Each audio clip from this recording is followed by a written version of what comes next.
Today's devotion comes from Acts 5, verses 33 through 42, and it's the story of Peter and the apostles who were teaching in the Jerusalem courts, much to the dismay of the high priests and the Sanhedrin, who had them arrested and thrown in jail. The Sanhedrin didn't expect that an angel of the Lord would release the apostles from jail and send them right back into the temple courts so they could teach the gospel. The high priest called them back to speak before the Sanhedrin council. But Peter and the disciples were quite adamant that no mere human could stop them from telling the story of Jesus Christ, who died for the sins of humanity. And Peter said to the high priest, "We must obey God rather than men." Whoa! As you can imagine, the Sanhedrin were quite concerned about the boldness of these men and were going to have them killed. But there was one member of the Sanhedrin, a man named Gamaliel, and he is one of my favorite characters in Acts.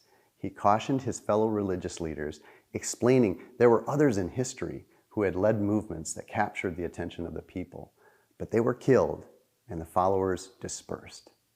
But not so with Jesus. Jesus died and his followers became even more bold, not fearing death or harsh punishment. Gamaliel said to the council, "Be careful.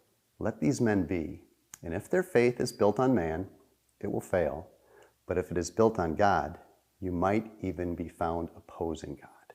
This shook the council so much that they decided to beat the apostles and set them free.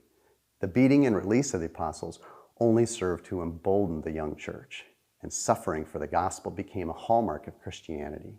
You never know who God might use to serve his purposes. He may use you.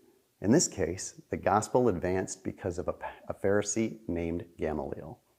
God has called us to tell the story of the good news of Jesus Christ, his death on the cross, and his resurrection, proving that he was God.